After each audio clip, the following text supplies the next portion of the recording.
ऐसा ऐसा ऐसा कॉलर को झटक के बोल सकते थे, हाँ अमित शाह तू 4% कैंसिल करने की बात करा रहे, मियाँ भाई 12% लेके आ रहे बोल के बोल सकते थे। ये कांग्रेस की दीवी, कांग्रेस की गुलामी में कांग्रेस जो है ना 4% क्या दी थी कि हमको, हम तो 12% कर लिए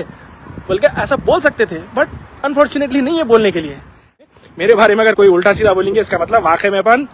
भाईजान। अस्सलाम वालेकुम। तुम ये टॉपिक के ऊपर मैं तुमको ऐसा छीटा मारता हूँ, तुम जैसे पलट के मेरे को वार करो, लेकिन उन्हें छीटे में डबल छीटा मार के चले गया। क्यों? क्योंकि उन्हें तुमको याद दिलाया, तुम 12% लेने की बात कर रहे थे ना, अब देखो तुम्हारे हैसो भी 4% हम छीन लेते। इन्हों तो बहरहाल इन्हों तो एकदम कूल होंगे, क्योंकि भाई हमारा तो काम, हमारा कौन सा काम के वाकई में 4% बचाना या 12% लेके आना। हमारा काम तो मुसलमानों को टोपी पहनाना और जो है ना नारे तकबीर अल्लाह अकबर के नाम पे अपना अपने झंडे, अपने परचम को बुलंद रखना। इत्तेफाक यूं हुआ कि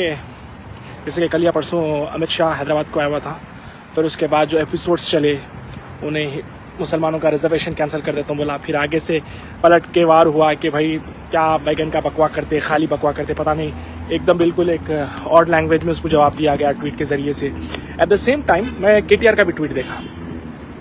इत्तेफाक यूँ हुआ कि केटीआर का ट्वीट अगर शायद सामने नहीं आता तो मैं फिर भी इग्नोर कर देता, क्योंकि ये रेगुलर लैंग्वेज है और हैदराबाद के लोगों को तो खास करके इन्हों एकदम बिल्कुल जाहिल लेवल के या तो फिर अनएजुकेटेड इलिटरेट समझते हैं, क्योंकि इनकी लैंग्वेज जब ये टेलीविजन शोज पे जाते हैं या डिबेट्स पे जाते हैं तो उस वक्त कैसी होती है ये आप लोग गौर करे होंगे। और हैदराबाद के अवाम को जो मुखातिब करते हैं, हैदराबाद के अवाम को इसके अंदर इन्वॉल्व करना जब होता है तो उस वक्त कैसी होती है आप लोग अक्सर गौर करे होंगे। तो ये बोले कि भाई बीजेपी की सरकार जब तेलंगाना में आ जाएगी तो हम गैर संवैधानिक है, कहते हैं जो 4% का रिजर्वेशन जो कांग्रेस अपनी हुकूमत में मुसलमानों को दी थी तेलंगाना के अंदर, वो हम कैंसिल कर देने की बात करें। तो इसके जवाब में पलटवार में हमारे रईसी साहब ये कहते हैं कि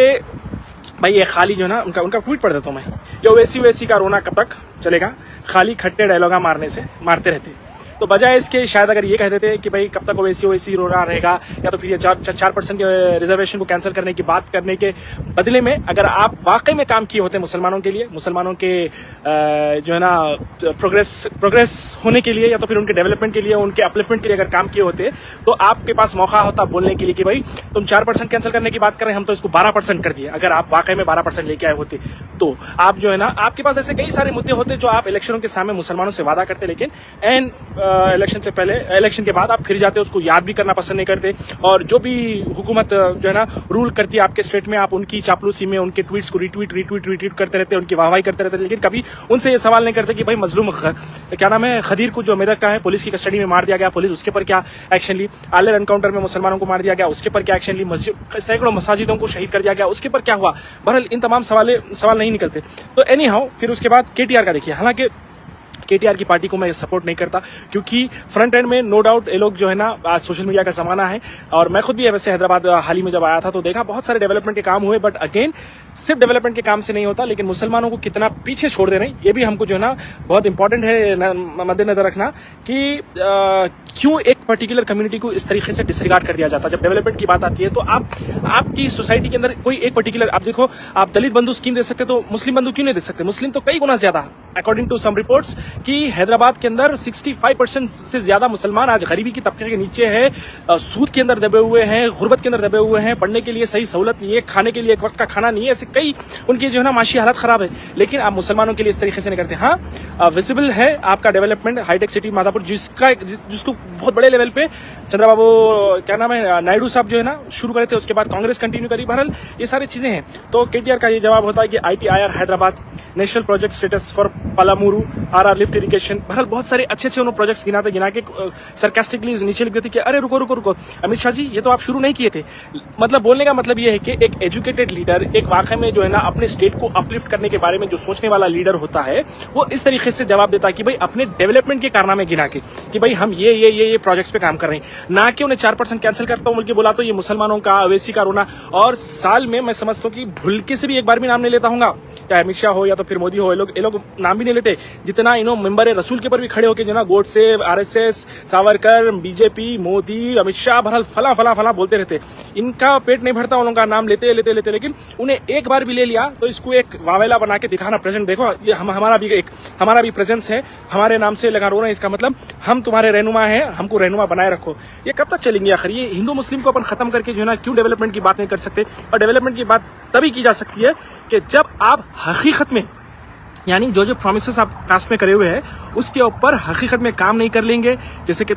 कम से कम यानी आपको एक माने में उन्हें, हालांकि वी ऑल नो दैट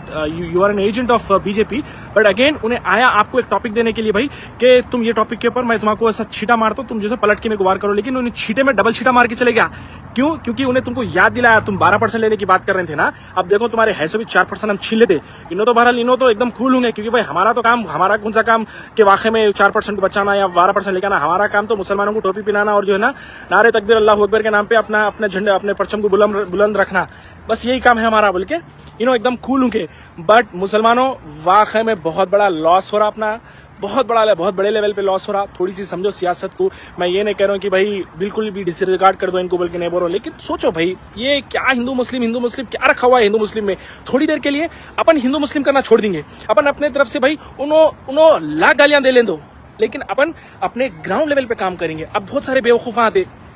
जिसमें से एक बेवकूफ मेरे को भी लास्ट टाइम आके बोला भाई तुम्हारा इतनी फिक्र है तो आओ ना ग्राउंड लेवल पे काम करो ना। बहुत सारे बेवकूफ हैं, उसमें से तो एक को मैं रिप्लाई भी दिया था, देखो मैं अपना कीमती वोट देके चुन के उनको आज ये मुकाम पे पहुंचाया, तो इसका मतलब ये नहीं है कि उन्होंने गलत कर रहे हैं या सही कर रहे हैं तो उसके ऊपर मैं अगर सही कर रहे तो अप्रिशिएट करना मेरा काम है, गलत कर रहे हैं तो पॉइंट आउट करना मेरा काम है। अब हम लोग फिल्म देखने जाते, फिल्म पसंद आती तो हम उसके बारे में रिव्यूज देते, अरे भाई फिल्म बहुत अच्छी थी। ये थोड़ी ना है कि भाई फिल्म अच्छी थी या खराब थी तो हम अपना रिव्यू देख के जाके फिल्मों में काम करना शुरू कर दे। ये थोड़ी ना है कोई क्रिकेट देख रहे हैं, अरे भाई विराट कोहली आज अच्छा नहीं खेला, अपना रिव्यू दे। इसका मतलब थोड़ी है कि हम जाकर विराट कोहली को रिप्लेस करके अपन विराट कोहली की जगह खेलना शुरू कर देंगे, ऐसा नहीं होता बेवकूफो। बात को समझो, अगर हम उनको क्रिटिसाइज कर रहे हैं तो ये हमारे और उनके दोनों के भले के लिए कर रहे हैं, ताकि हमारी बात सुन के उन्होंने कुछ काम करना शुरू करना, उन्होंने कुछ काम कर रहे हैं तो फिर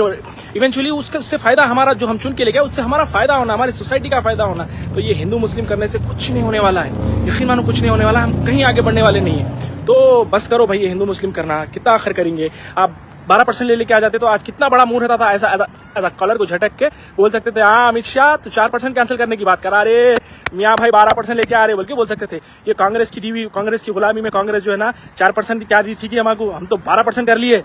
बोल के ऐसा बोल सकते थे, बट अनफॉर्चुनेटली नहीं है बोलने के लिए। एनीवेज वीडियो लंबी हो रही, बहरहाल काश के मैं किसी एक का ट्वीट नहीं देखा होता तो आज ये भड़ास निकालने का मौका नहीं मिलता। मौका भड़ास क्या भाई, अगेन इट्स नॉट अ भड़ास, बट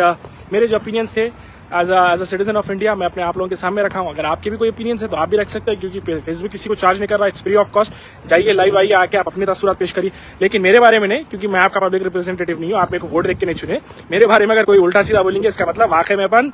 भाईजान। अस्सलाम वालेकुम।